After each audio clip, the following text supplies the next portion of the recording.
You are listening to an Art Media podcast. What this deal does is reframe the context of victory. What does victory mean? What this shows is that the measure of victory for the overwhelming majority of Israelis was this moment, getting all the hostages back. Everywhere I'm going, we were expecting and people were waiting. And over and again, people were talking about the amount of oxygen that they have now access to. And it's a beautiful moment. This is the first time since October 7th when I think about the situation we're in, and I'm not holding myself tight. And we're going to call this episode Breathing Again, without a question mark.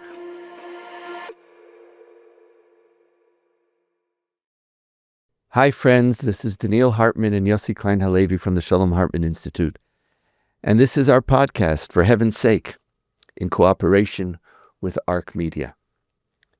For heaven's sake, we're dropping Israel at war. Wow, what a milestone for us, really. It's 2 years hard to believe. and 2 days.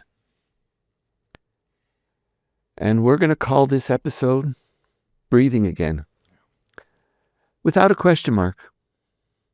Maybe not with the biggest exclamation point, but breathing again. And we want to talk about Israel at this moment. We want to talk about how do we understand how we got here? Not a large or a long retrospective of the last 2 years. Maybe that's something that has to happen at another time. But how do we understand what got us here? And by understanding that, also, what are the foundations for some hope for the future? I could say personally, by accident, I woke up at 2:20, and as I have been doing since Israel's at war, anytime I wake up, I check my phone. It's not always the best thing to do, but every time I check my phone. How long does it take you to go back to sleep? That's another. It depends on the news. It depends on the news. Last night I didn't go back to sleep. 2:20. It was 2:00. Trump made the announcement, and I couldn't go back to sleep. And when it's bad news, you can't sleep, but when it's good news, you can't sleep. Right. It's just you're so excited.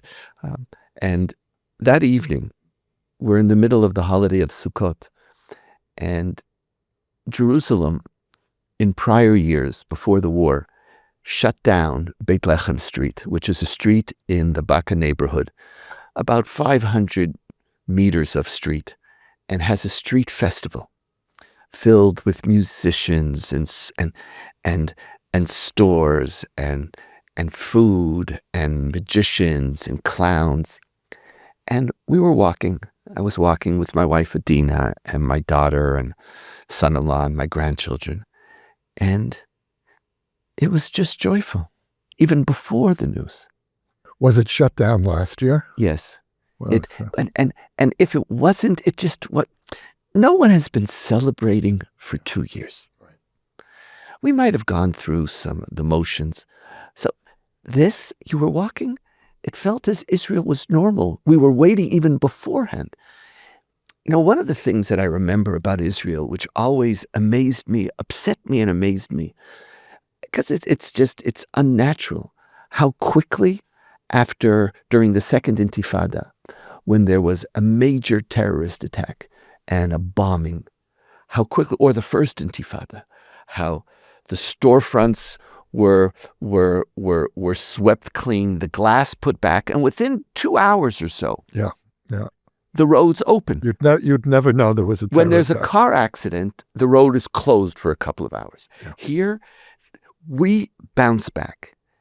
And we coerce ourselves to bounce back. Yeah. It's like almost a ritual. Yeah. That's right. It's a halacha.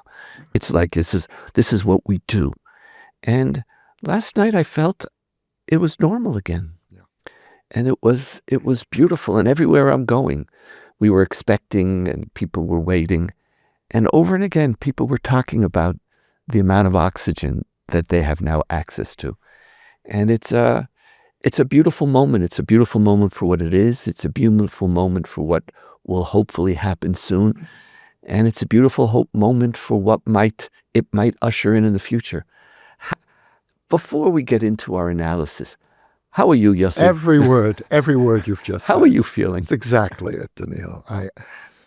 We're calling this breathing again. This is the first time since October 7th when I think about the situation we're in, and I'm not holding myself tight. And, you were talking about Sukkot.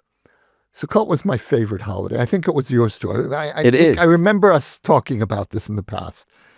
And since October 7th, last year was Sukkot disappeared. And this year, until now, there was no Sukkot for me. It's called Zman Simchatenu, the time of our joy. And there was no joy. And now I feel like we've done at least a partial tikkun on Sukkot. And Sukkot is back. Sukkot is back. If I could wear my rabbi hat for a second, each one of the three major holidays in our tradition, Pesach, Shavuot, and Sukkot, all have a name to them. And you mentioned that Sukkot has a name, the time of our joy. Pesach is the time of our freedom, Zman Cherutenu. Shavuot is the time of us receiving the Torah. Now it's interesting, Sukkot doesn't have an event. These are, every one of the holidays. Very interesting. Every one of the holidays has an agricultural dimension to it, but the names aren't associated with the agricultural dimension. It relates to a historical event. And the event of Sukkot, why do we live in these booths? Because the Torah says, because I took care of you for 40 years in the desert in these Sukkot.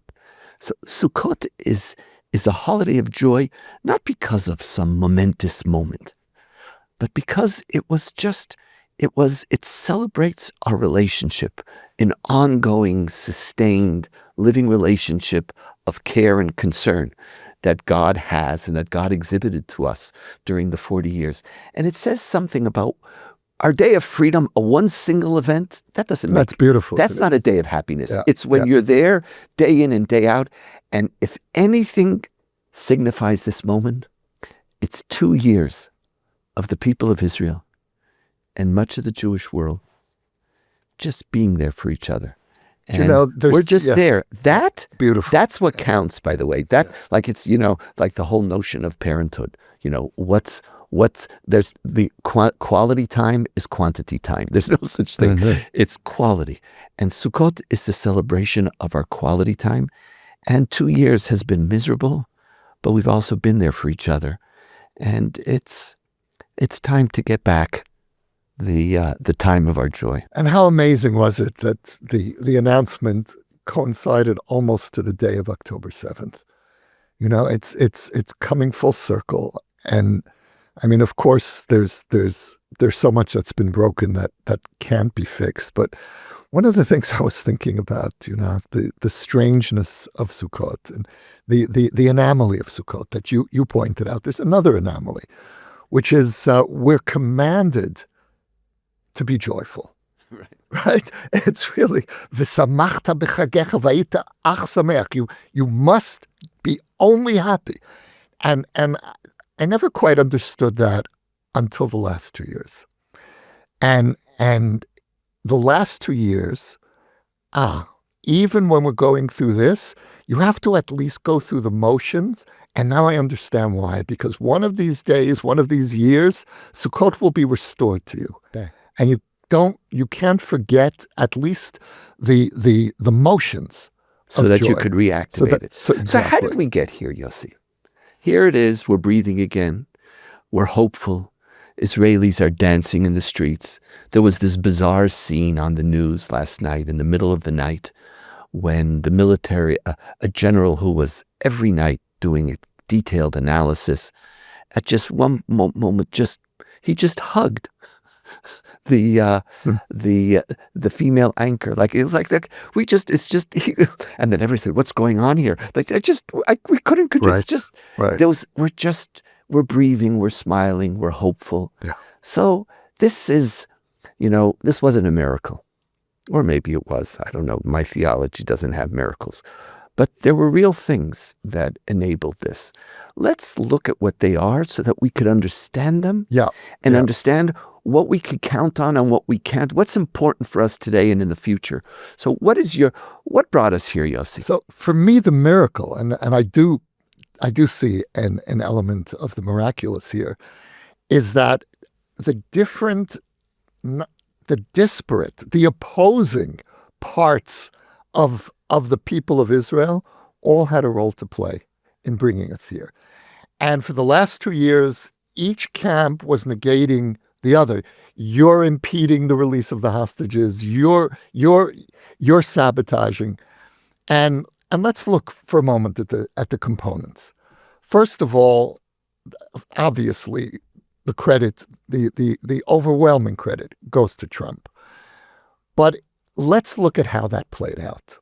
Because what happened was the families of the hostages had a brilliant strategy, which was they appealed directly to Trump to save their loved ones. And what they said to Trump was, you're the only one we can depend on. You are the savior. And Trump said, just me? I can do that. And he took this on to such an extent that he knew the names of hostages. He knew the names of the families. How many times did he have these people in the Oval Office? More than Netanyahu. And if you remember If you remember his speech from Monday, 10 days ago, which seems like a lifetime ago, he used the word, it dropped. It was like almost unplanned. He said, our hostages. Yeah. Do you remember when he said the first time when he got the American hostage out, it was like, was so like, these were our hostages. All of them. Whether them. They had American citizenship. Of course, or our. not. And that was the way he experienced it as our hostages. And then, Saturday night, did you notice that Trump retweeted photos from the hostage demonstration, which of course was a slap in the face for Netanyahu, because these are people who've been demonstrating against him. And Trump was saying, this is my camp. And the brilliance of the strategy of the families, and to say, we're going to nominate Trump for the Nobel Prize. And they played to his vanity, but I don't think it was only a game. If you listen to the gratitude, the love that, and I know many of you, and I understand this is hard to hear. But from where we're sitting right now, the families are expressing the gratitude of the whole country. And so that was one piece of it. And which means that the demonstrations of the hostages was a crucial element, the pressure that they kept applying. It wasn't strengthening Hamas. And I have to admit, there were times in the past where I felt maybe the hostage demonstrations are playing into the hands of Hamas. And that wasn't true. The hostage families knew exactly what they were doing. The other piece of this here is that Netanyahu's strategy of applying military pressure created this sense of urgency in the Arab world. And then there was the attack on Doha. Now, it's hard to know. It's really hard to know how this played out. But there is a case to be made that attack terrified Qatar.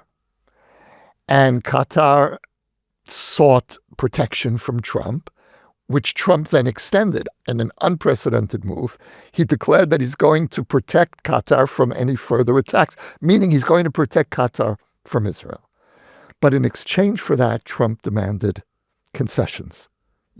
I need you to deliver Hamas.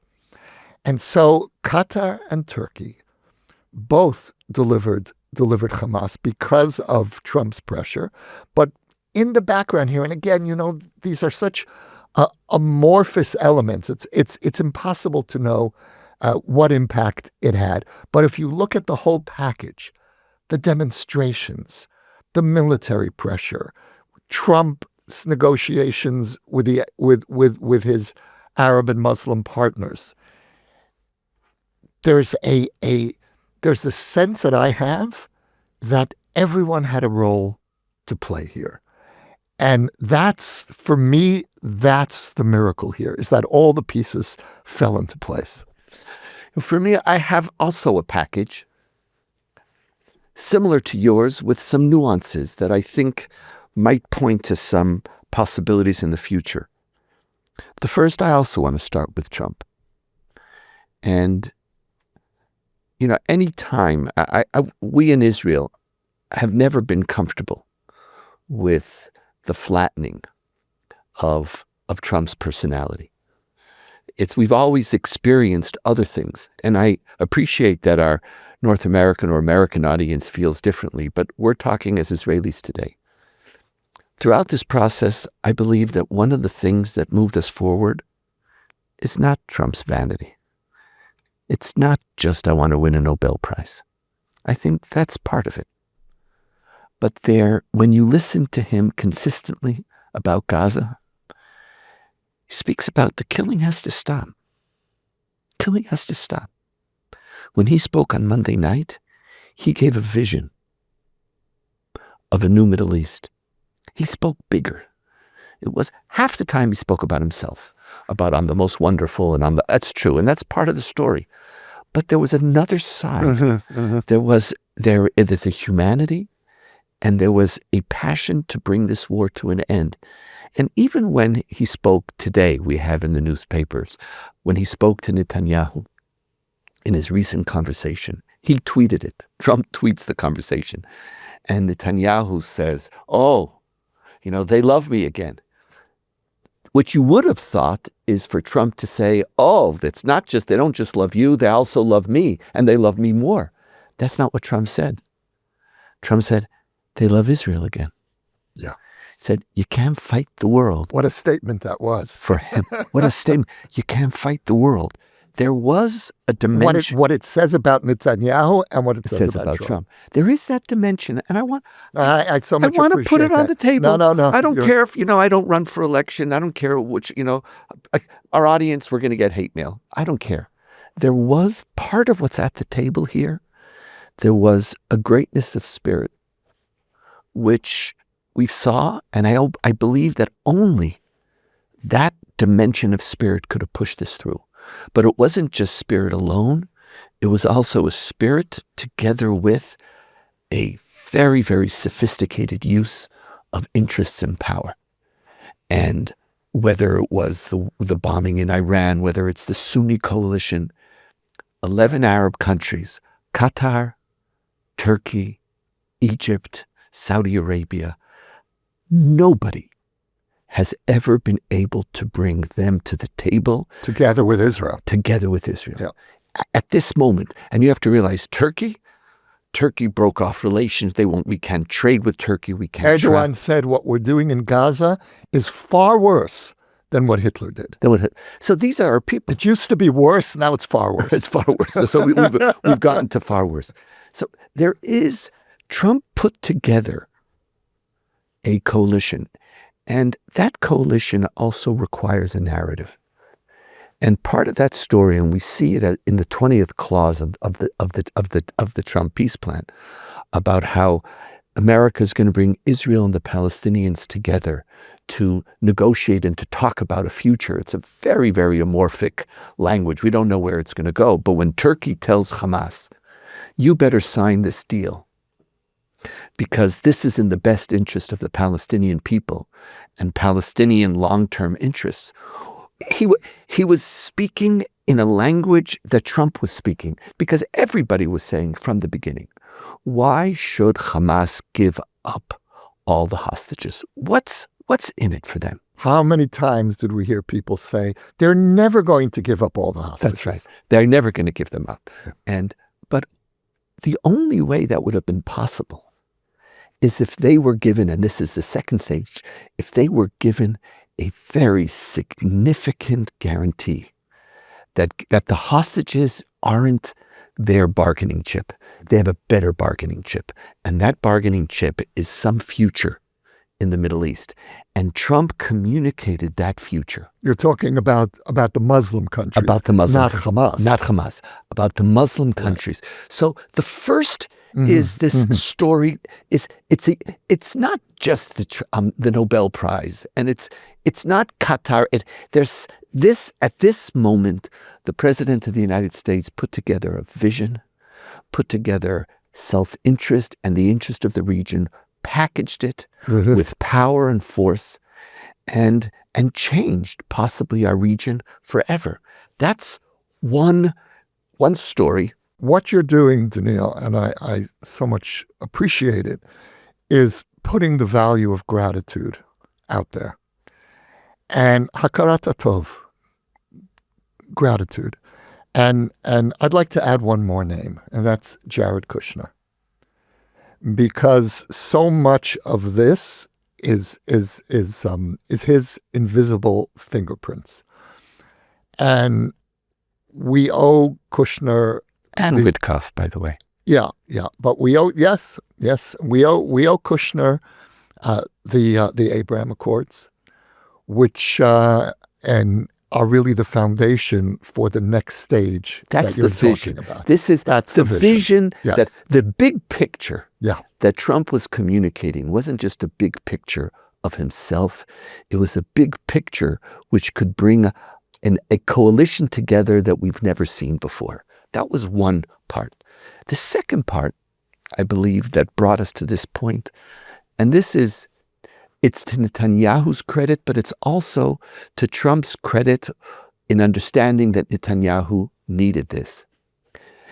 If Netanyahu would have just stopped the war, say, okay, there's going to be a ceasefire and we're going to have 3 hostages after you withdraw to Area B.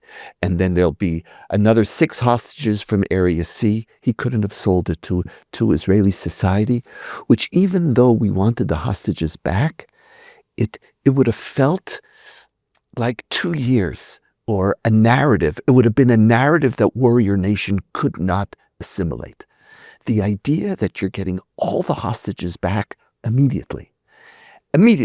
That's psychologically it's almost impossible, with the exception of the far extreme right, to be able to be against this, a total coalition. So it's very interesting, Donniel, because what this deal does is reframe the context of victory. What does victory mean? We are celebrating as if we've won. We don't know, though, is Hamas going to remain in power? Are they going to disarm? All of that is going to be negotiated in the second stage. What this shows is that the measure of victory for the overwhelming majority of Israelis was this moment. Getting all the hostages back. The psychological power of it. And Netanyahu could say justifiably, we haven't withdrawn from Gaza. We're not out. What that means, we all know it's irrelevant, because we know that Trump has decided, President Trump and the Arab world, whole world, we're not going back. It's not that we're not going back because we promised. We're not going back because this war, and this is the third point, we have to understand that what brought us here is that this war came to an end a long time ago. We could argue, was going to Gaza helpful or not helpful? Gaza City. Kara, thank you. It's almost irrelevant. None of us know, whether Hamas all of a sudden stopped wanting to die or not. Who knows? I have no idea. It doesn't seem like Hamas was going to accept this deal without the pressure of Turkey and Qatar, without whom they're basically alone in the world, financially, politically. They have nowhere to go. But at the end of the day, this war ran its course. And if the continued operation in Gaza City for 3 months, 5 months, and then Amit Segal saying that we're then going to go into the refugee camps south of Gaza City for another 6 months, some picture of creating a total defeat of Hamas in another year's time is a complete misreading of the political map. And Trump himself, when he says to Netanyahu, they're loving Israel again. You can't fight the world.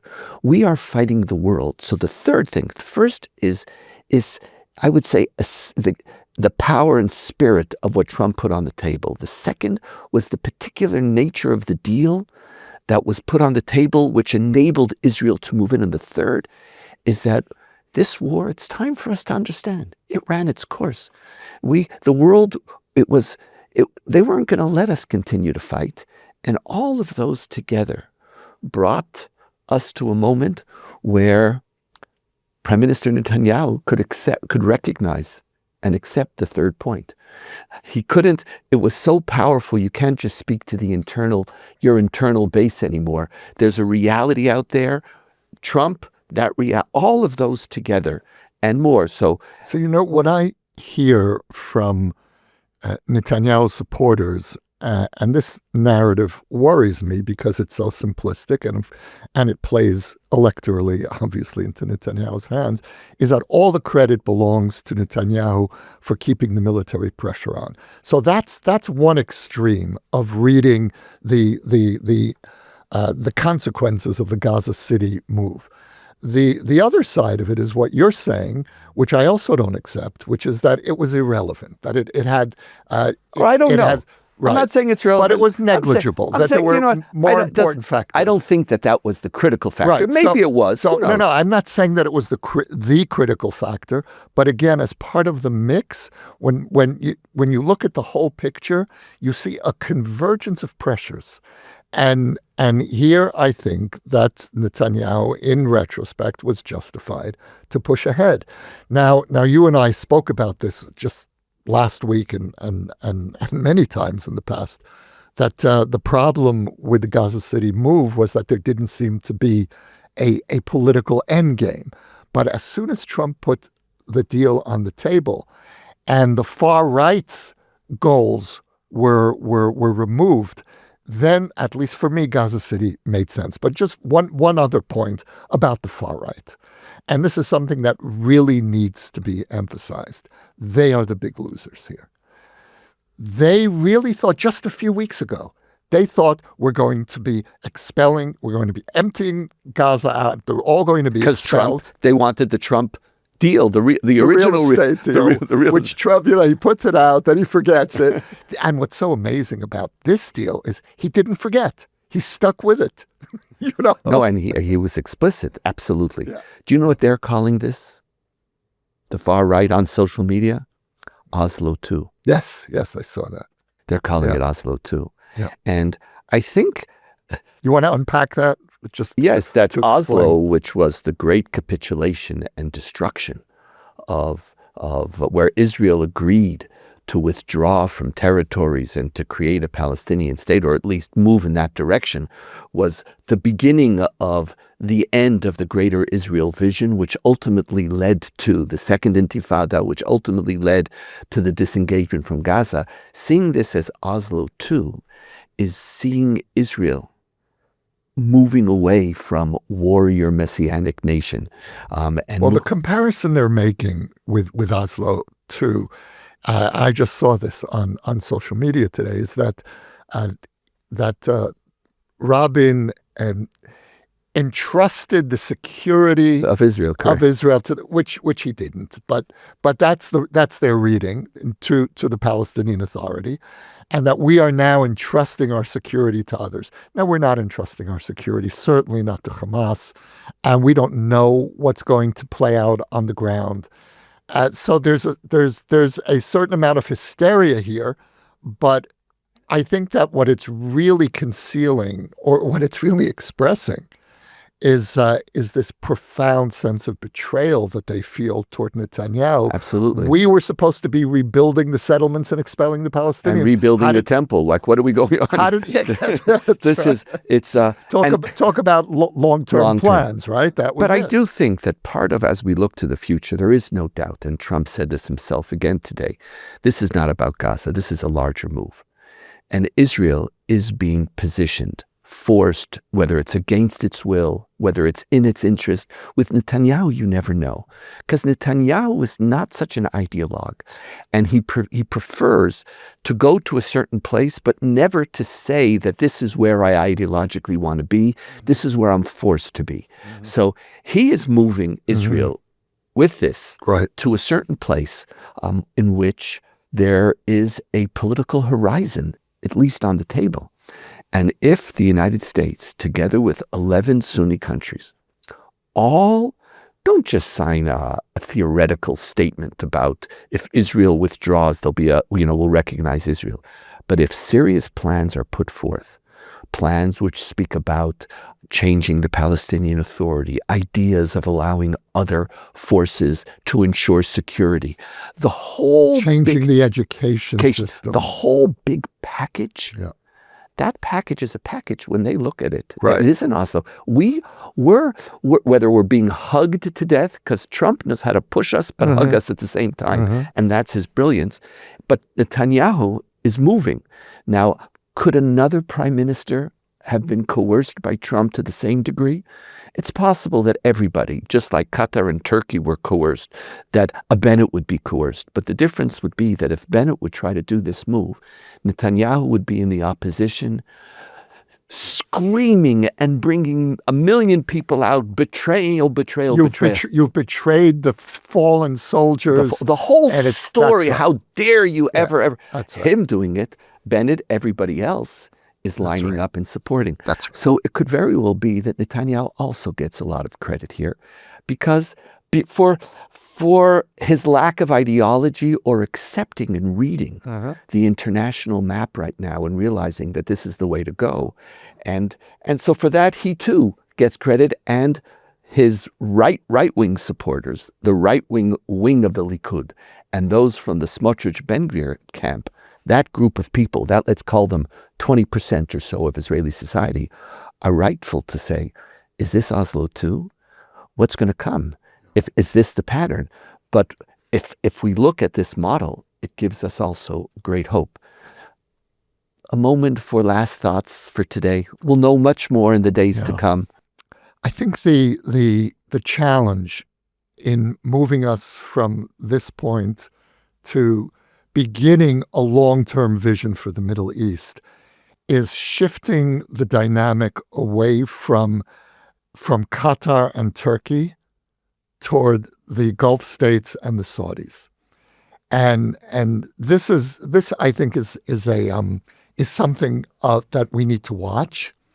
And we had no choice. Trump had no choice, because it's Qatar and the Turks that have leverage over Hamas. But in terms of reshaping the future of the region, we have to really be shifting the weight and toward the Saudis and the Gulf states. And here, Israel has a very important role to play and a great responsibility. We need to treat the Abraham Accord countries as partners, and we need to look at this relationship not only in terms of what we're getting, but what they need from us as well. That's what a partnership means. And of course, with the long-term goal of bringing the Saudis into the process. My last thoughts is we're here because for 2 years, in the midst of 2 years and 2 days, the spirit of Israel wasn't broken. For many people, they focused on the hostages. That was what they could focus on. Like, that was the objective. It almost became transcendent in a certain sense. But it was indicative that, that's such an important point. Am Yisrael Chai, like we're like, we were hurt on October 7th.